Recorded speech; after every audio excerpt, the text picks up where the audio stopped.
What is the scariest trust your gut feeling you felt before and glad you did so? I had to leave for an appointment and for some reason I felt the urge to just sit in my car before leaving. I've sat there just looking around for 2 minutes or so. Then the feeling went away and I left. When I was on the highway, I saw a crash happen just minutes before I was supposed to be there. Truck blew a tire, hit other cars which hit other cars as well. It was a mess. 2 people died. A few others heavily injured to the hospital. I was in the traffic behind the scene for about 2 hours and was so glad I just sat in my car just staring around before leaving. I still do that sometimes, thinking back to that moment. When I was a teen I'd make a few bucks helping a local farmer bale hay. The hay would be stacked on a trailer and towed by tractor to the barn. I usually sat on the front of the trailer on the way to the barn, but I suddenly felt like that wasn't a good place to be and I moved to the back. As soon as I did, I heard a clang. The hitch had come loose from the tractor while heading down a steep hill. I climbed down the back and easily stepped off moments before the trailer flipped over into a ravine. I used to work on a horse breeding ranch as a side gig. Your story reminds me of one of my own. I made pretty good money at the time, $20 cash an hour, working for 8 hours a day. I was in town one day picking up supplies for the owner, and I was approached by a grain silo manager. Like a co-op. The guy offered me a job while talking. He managed a co-op about 10 miles away. He offered me like $28 an hour and I told him I'd think about it. It would have been a part-time gig, so I figured hey sweet, more extra money. So on what should be my first day of working for this guy, a few days later, he calls me and tells me something came up and he's not going to be able to train me that day so to come the next day. I'm just like okay. Cool beans. A few hours later the co-op blew up in a grain dust explosion and killed like 3 people. These people were all doing the job I would have been doing. I was once walking down a street at night and randomly thought to myself, yikes, I'm going to get mugged. I ignored the feeling. Got mugged. I did this. I felt unsafe and thought to myself someone is going to harm me in this place. Actually said it to me friend with me. We ignored it. 2 minutes later, mugged at knife point. Not sure if it qualifies but I used to live and work in the suburbs.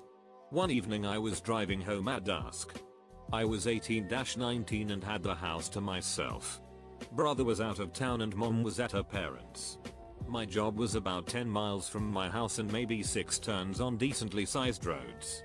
I'm a fairly observant person and it wouldn't be odd for the same car to be behind me for half of those turns, but this time a car followed me all the way to my residential street.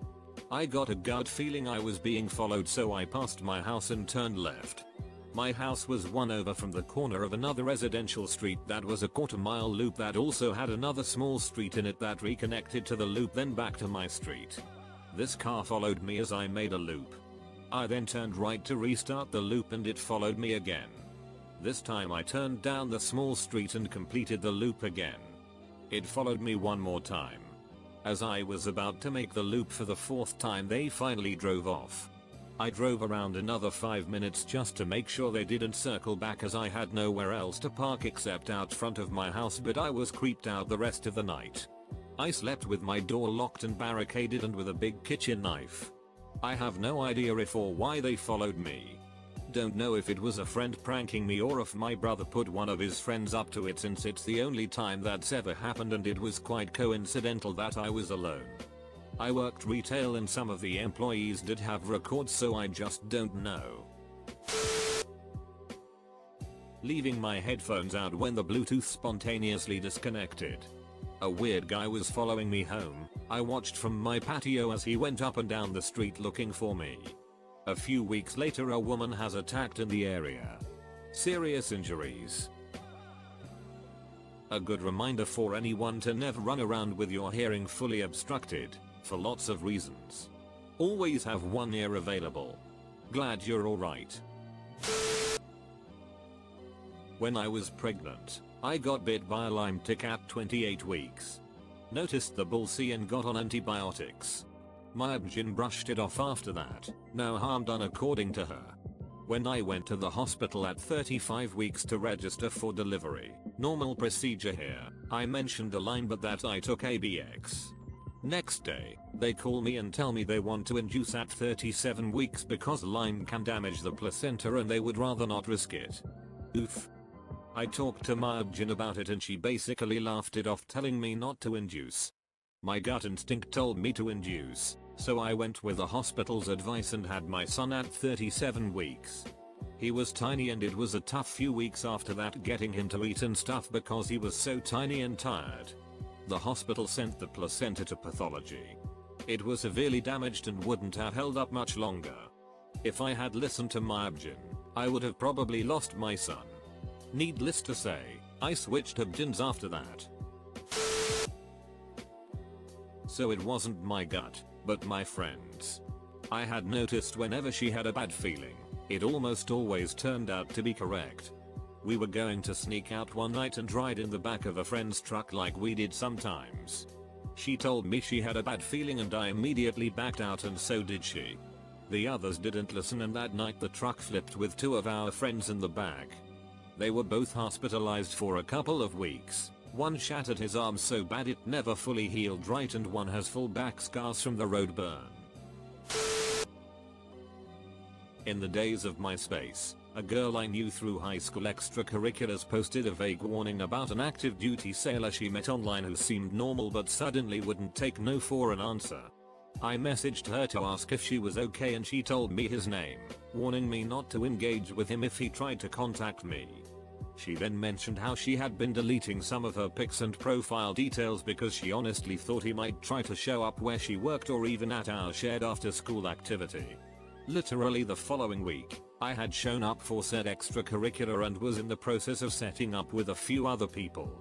The girl was in the women's restroom down a long dark isolated hall far removed from the primary entryway.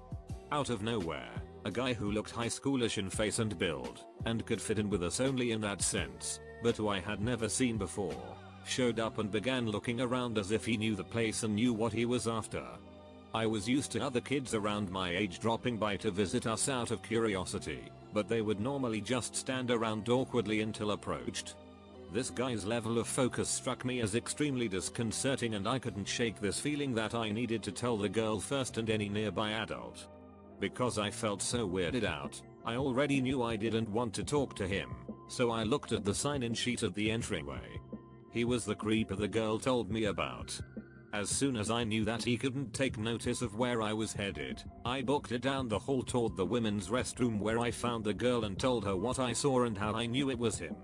She started crying uncontrollably and I told her to lock the door and that I was going to tell the adults in charge as soon as I could find them. I then found two of the adults and told them what I saw and knew of the situation. The fact that the guy in question was literally just in the other room from us, and that the girl had already locked herself in the bathroom. I was only 15. I don't know how I stayed so calm. The adults kicked right into action, escorting the guy off the premises and filing a police report. Not me, my grandfather. He used to never wear his seatbelt. One day he's driving around with my mom and suddenly remarks, "I feel like I'm about to go through the windshield," and buckles in. Less than 30 seconds later, as they're going through an intersection, a car blows the red light going like 40 miles per hour and slams into my grandpa's side of the car. He walked away with nothing worse than some fractured ribs and now he always wears his seatbelt. This is my dad's story. My grandfather was old but in good health. Every night, my dad used to call my grandfather, tell him he's coming over, then go and spend an hour talking to my grandfather. One night he had this feeling. He had to go. Just had to go. He called and said he was coming. Nothing seemed out of the ordinary. But then a series of really unlikely things happened. Walmart register transaction had some technical issues that took 15 minutes to sort out. Then there was an accident causing more traffic backup that added another delay. Then a third thing that I no longer remember. When my dad finally got to my grandfather had died. as if he had simply fallen over in his bedroom mid-step. My dad, a physician, actually wonders to this day, what if he had shown up just 30 or 45 minutes earlier? When I was about 15, I was walking home after dark with my high school boyfriend. As we crossed an intersection in the neighborhood behind my house, there were 3 guys walking, coming toward us on our left. About 20 seconds after we had passed them, I suddenly had the feeling to look behind us, and I noticed the guys had suddenly disappeared, had never crossed the intersection they had been approaching.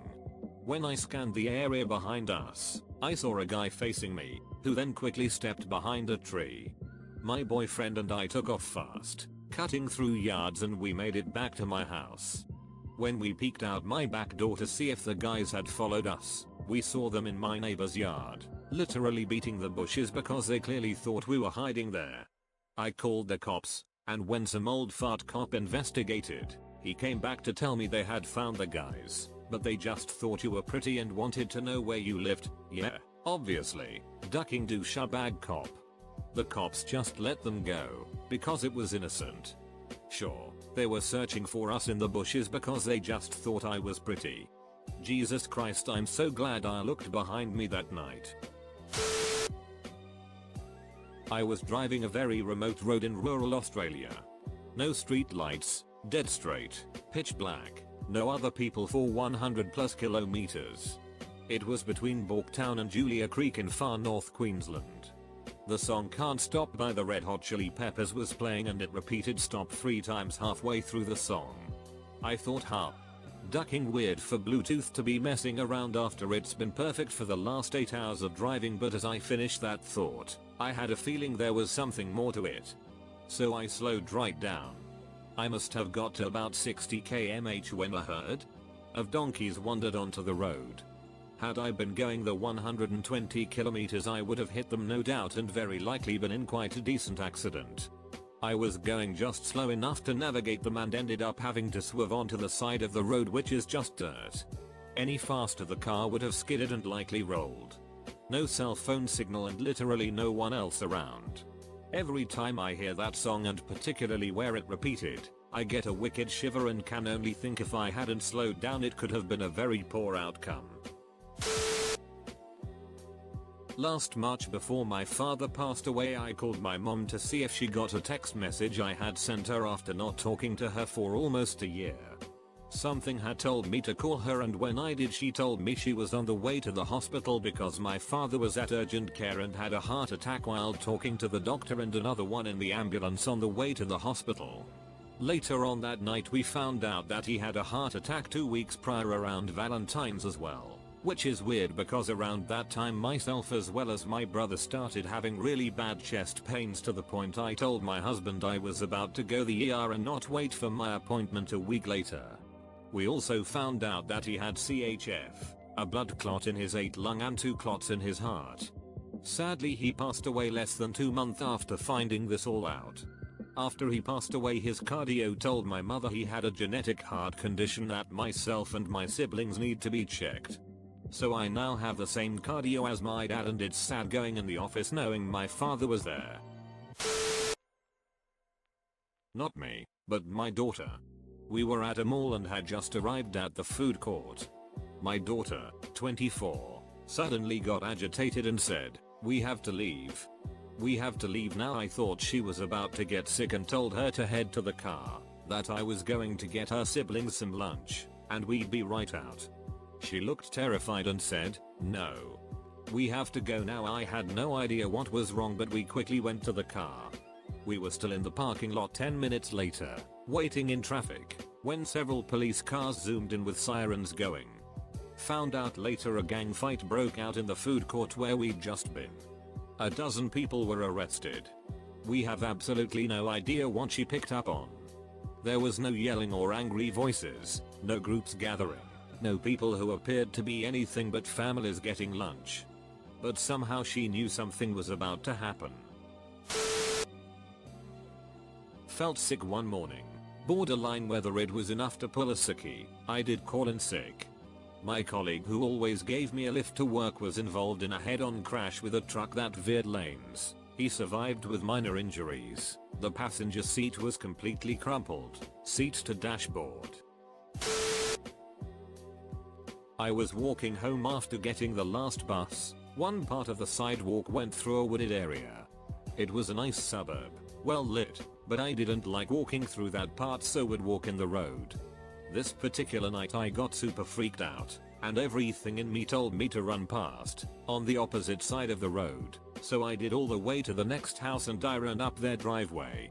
I stood a while to catch my breath, hidden in the shadows, and just as I was about to start walking, berating myself for being paranoid, two men stepped out of the wooded area. Not my feeling, but my mom's a few weeks ago. She works near me and also lives near me, and was going home at lunch to meet a plumber and offered to drive me to my house so I could let my dog out. I normally take the bus to work and then bus home at lunch and back, so the plan was for her to drive me home so I could walk my dog for a bit longer and then I'd take the bus back. But when we got to my house, she said she thought she better just drive me back to work real quick. It's like 10 minutes, and then go meet the plumber. On our way back we saw ambulances and police cars going back towards my house. I pulled up the police scanner and we realized there was a shooting at my bus stop at the time I would have been waiting for the bus back to work. Not really the same, but a mom thing. When I was in kindergarten I walked home with my 4th grader sister and her best friend. It looked like it was going to rain as we were dismissed. My sister said she wished someone could come pick us up. I had brought my little pull-along phone to show and tell. I said I would call mom, and my sister and friend said they wished it would work, but it wouldn't. My mom would only leave work if it was an emergency. Rain wasn't an emergency. We didn't make it half a mile from the school when the sky opened up with hail, thunder, and lightning. We had to take shelter on someone's porch as the storm raged. It didn't seem like it was going to stop and we decided to just run. We had just jumped off the porch when my mom's car turned onto the road. My mom had gotten a weird feeling and told her boss she really needed to pick us up, and he told her to go. She went right back to work after taking us home. It wasn't like we hadn't walked home in storms before, so it was weird how it seemed like my phone call worked. Not sure if this constitutes the scariest, but there was a guy I used to go to community college with back in 2014 to 2016. Call him Mark. Mark was older than me by several years, and if memory serves, was studying political science. We had mutual friends and I'd see him at parties or at hangouts. Can't say he always gave me the creeps, but I definitely noticed there was something about him that was off. Ironically enough, he could be surprisingly charismatic and didn't have a difficult time with women despite not being the most handsome guy in the world. What really got me though was one time at a hangout, Mark and I got to talking. I said something to him that made him stop and stare me down. I stared back because I thought it was in jest, and then I noticed there just wasn't anything in his eyes. Like staring into black holes. Ducking tripped me out. Remarkably intelligent guy, too. And I'm almost ashamed to say that we ended up getting along for some time after that because I was never able to shake the off feeling he gave me. But I could only ever tolerate him in doses, so I kept him at a distance until I found out who he really was. Apparently, years before we ended up at community college together, he'd either been in some kind of frat or communal living where he threw this party and ended up raping a woman. Found this out through a close friend who knew him then, but who was beaten unconscious by the other people in the house before he could stop it from happening. He told me that Mark had apparently done psychedelics out in the desert with some friends prior to that incident, and when he got back he was just different. Obviously I ensured there was no contact between us anymore. Well, through mutual friends, I found out that a few years ago he murdered his mom. Dude had a psychotic break, killed her and dumped her body in his town's lake. Made the local news. Dude's still so out of it he's been put into the state's mental institution for the rest of his life. A couple of years back during a tumultuous breakup, after attempting, and failing to amicably retrieve my sheet, My father and cousin had volunteered to drive me to my ex to fetch my belongings. All was set, 6 PM straight after work. Angry dad's convoy to this man's gate with a cop to de-escalate just in case someone lost their mind, and I will never forget how upset my father was about the whole situation and how adamant he was in getting my sheet back, even though I was ready to let it go because I felt something was off about it all. Day comes around. 10 minutes before I need to leave the house to drive the angry dads to his gate, dad walks in calm but visibly unsettled and says, "Let it go. Let him have your things. Let him have his way. This is not worth it. You are worth more than those things." I was so confused and insistent. Old man just said, "No one is going nowhere. Do not ever go back there. Let it go, move on." Years later, about 3 after the fact, come to casually find out through him over a now deleted chaotic voice note that he had hacked my phone and knew I would be driving by that afternoon and was leaving the country for uni, and his new girl pretend left him after she found out about me, so he was not that happy about that, so he left work early that day, picked up his dad's gun, loaded it and was waiting for me to show up, but I never did and he just haha was just kidding. I would never. I ask my dad about why we never went and he always says he felt a sense of dread in his gut but he did not know why. We were dumb teenagers in a van running from cops. My friend was driving and she pulled into an alley and we were booking down it. I got a weird feeling and screamed out, "Stop." She slammed on the brakes, we stopped, held the lights and peeked, watching as the cop car blew past us back out on the road. We got out and realized we had almost slammed into a loading dock. I'd been feeling the decline through my adrenaline and my mind put it together before I even consciously realized why there would be a decline. Pulled up to a set of lights and hesitated for a second when mine turned green, only for someone to immediately run their own red light while speeding. They'd have hit me driver side on, wound up chasing them for a bit before giving up LMAO.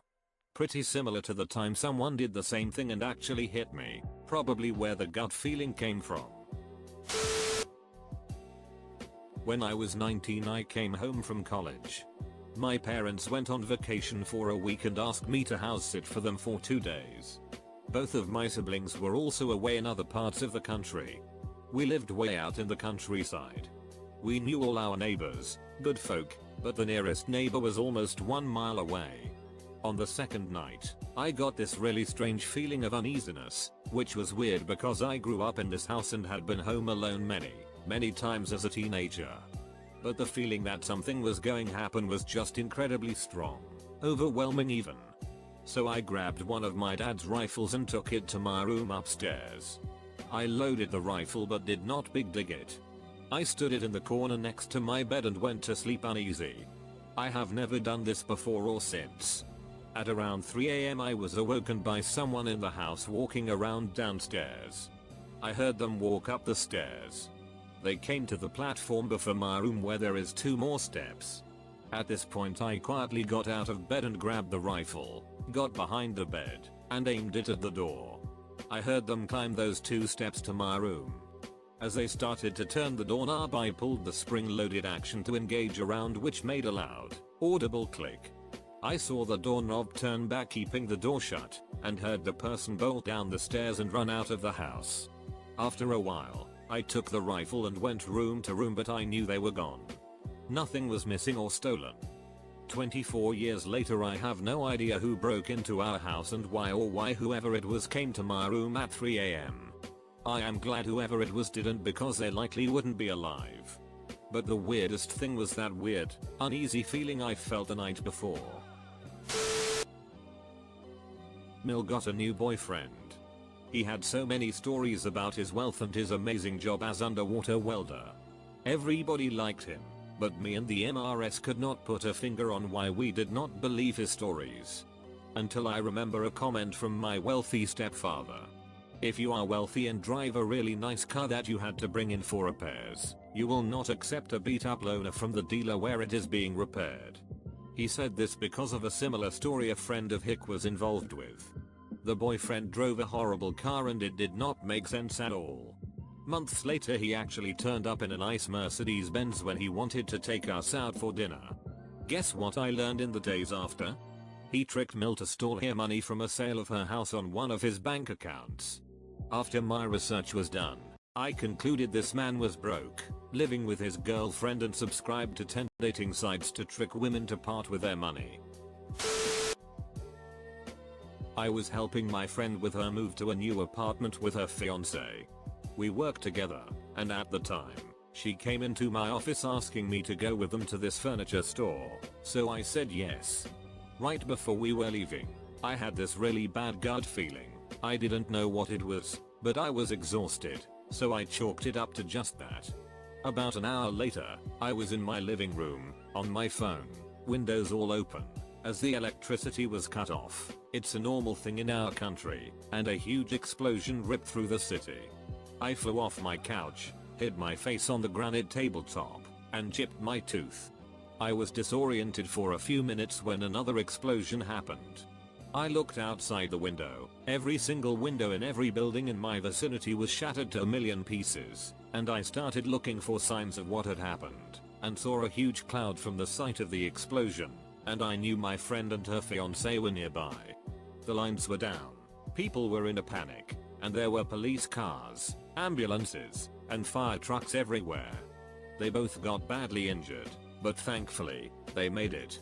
Had I gone with them, I probably could have gotten injured, too, or died.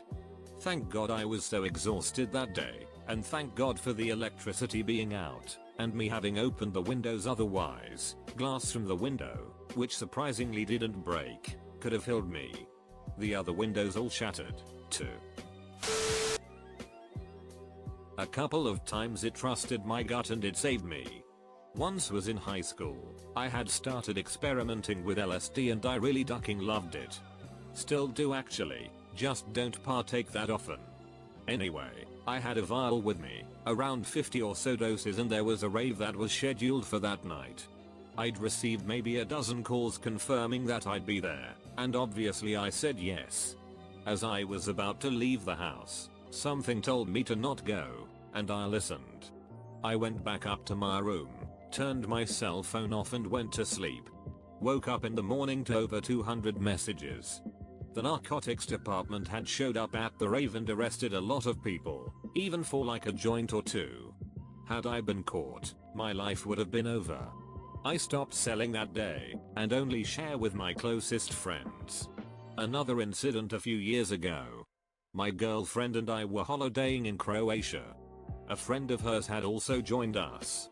They are both really tiny, like 5 feet maybe 40 kilograms, so I'm always careful when I'm out with them because they just seem like easy targets, especially in new places where I don't know the language. We were in a city called Split, and decided to go bar hopping. Met some locals at one of the bars and we were ordering shots. Something told me to randomly keep switching drinks with the girls, just in case. Just in case was ducking right, the drinks had been spiked. I'm not sure if they were meant for me or one of the girls, but my girlfriend was done. She can handle her drinks, but this was something else. It took a while to hit her, but by the time it did we were at another bar. She was totally blackout drunk. Suddenly I see one of the locals from the bar we were at earlier, and that freaked me out for some reason. He came up to me and said there's a party at his place and we should go with him. I'm pretty high, so I was like okay. As we were heading out I see these absolute giant guys from the corner of my eye and it looked like they're following us. I immediately turned to both the girls and told them to go to the restroom, in our native language. Then I told this guy I'll meet him in a second and I go towards the restroom too. Every single instinct is screaming at me to get everyone out of there and back to our apartment, and I did exactly that. I literally had to carry my girlfriend out of there. We didn't find a cab but we just kept walking. I have no idea what would have happened had I not listened, but I've come to realize that you don't duck around and find out. I went in a hiking trip around Iceland with my best friend after finishing school. Tickets directly to Iceland were crazy expensive, but there was a cheaper option. We booked flights to New York via Iceland, with the option to stay in Iceland for 4 weeks, and then just do 3 days in New York.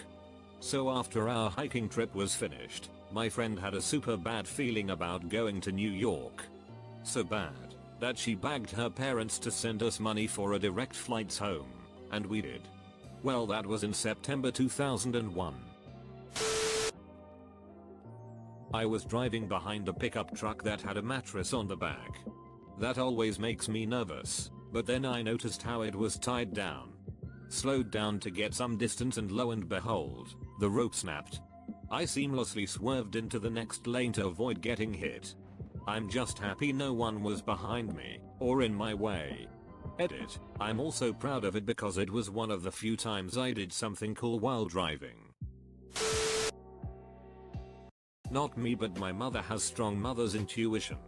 Sometimes I'll ask her, before doing something risky, how her gut feels. For example, when my brother and I were kids, we wanted to join the local Boy Scouts chapter. We saw a man standing outside of a grocery store signing people up. We begged and begged her and she said no.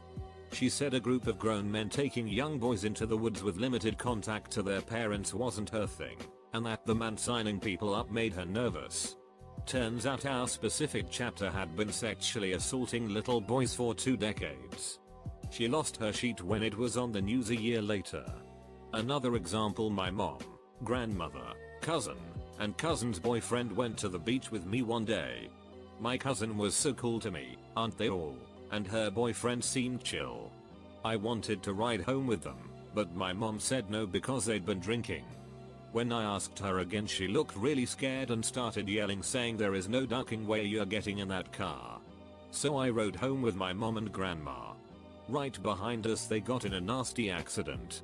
The boyfriend was in the back seat and ended up upside down in the front passenger seat. The back of the car next to him, exactly where I would have been sitting, was gone. Literally ripped from the car and shredded apart. I would have died.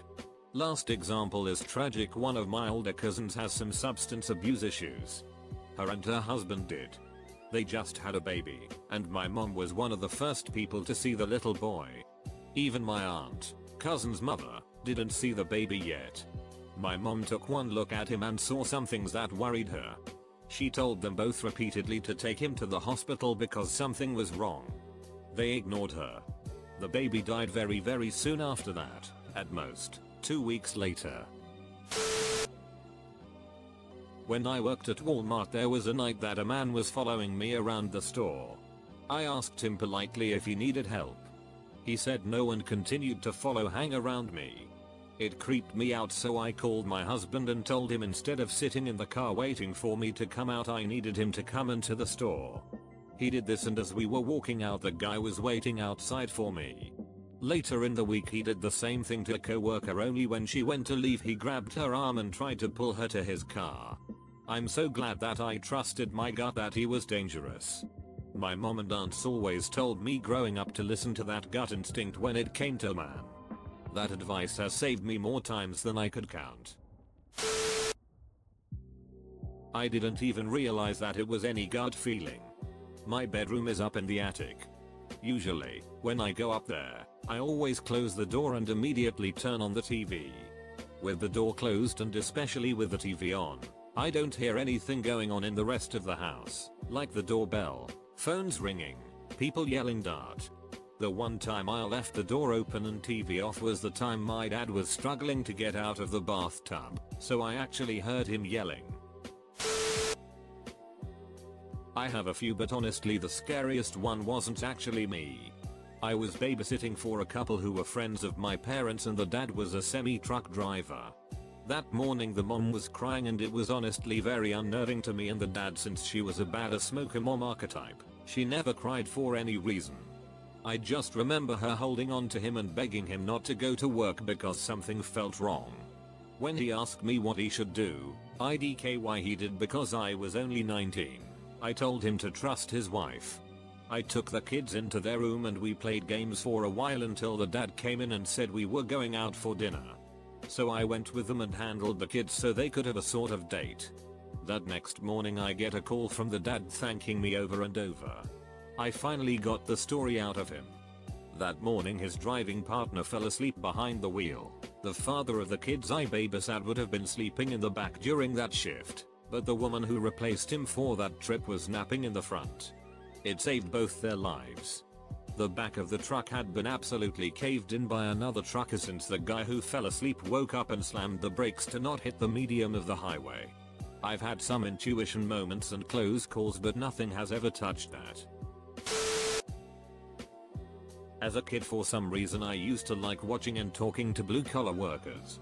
One time when I was 7, there was this guy who used to wash cars around our area, and whenever I'd see him while riding my bicycle I'd stop to see what he's doing and maybe have a word. But one day, he really wanted me to go somewhere with him.